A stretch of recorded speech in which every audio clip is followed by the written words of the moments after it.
Welcome to Hangover Reviews. Today's review is on the first half of George A. Romero's Living Dead series. So that's Night of the Living Dead, Dawn of the Dead, and Day of the Dead.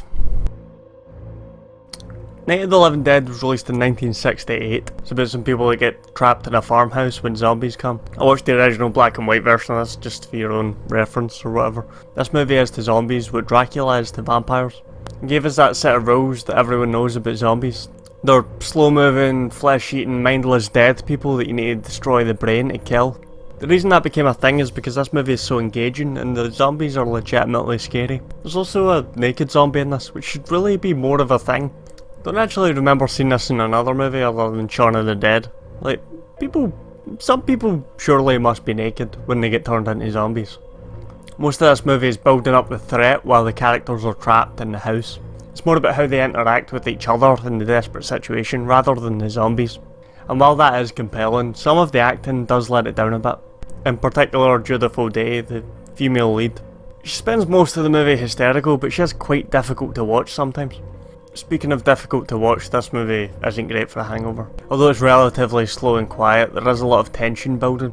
And when stuff does happen, it's pretty awful. And there's a creepy little zombie child. There's also a lot of gunfire and hammering and stuff.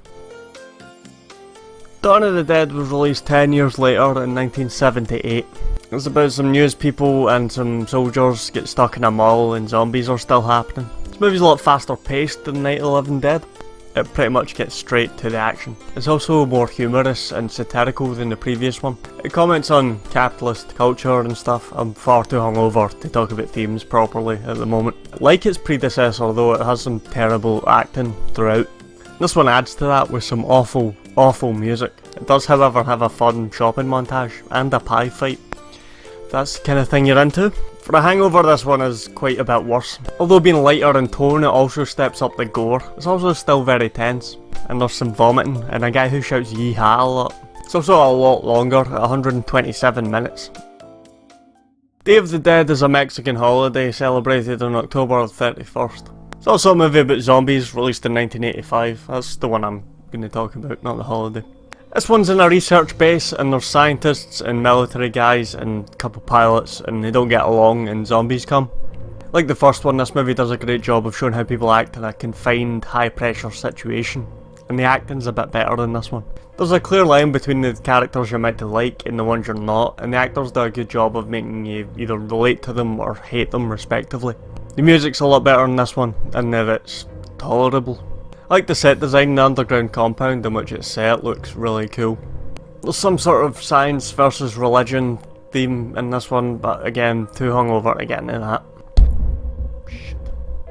This one is worse yet again for a hangover. The gore is a lot worse because the effects are a lot better, and some of it looks really vile. There's also just a lot of guns everywhere in this one. I suggest that if you really want to watch one of these hungover, that you watch Night of the Living Dead. It is the easiest to watch, partially because it's a slow burn, but partially because there's just not nearly as much gory shit as the other two. That's the review for this week. If you liked it, come back next week for part 2, better yet, subscribe for a new video every Sunday. This review was suggested by Ronnie. If you've got a suggestion for a review, leave it in the comments, tweet me at Hangover Reviews, get me the Hangover Reviews Facebook page, or email me at hangoverreviews@gmail.com. Have a hangover of the dead.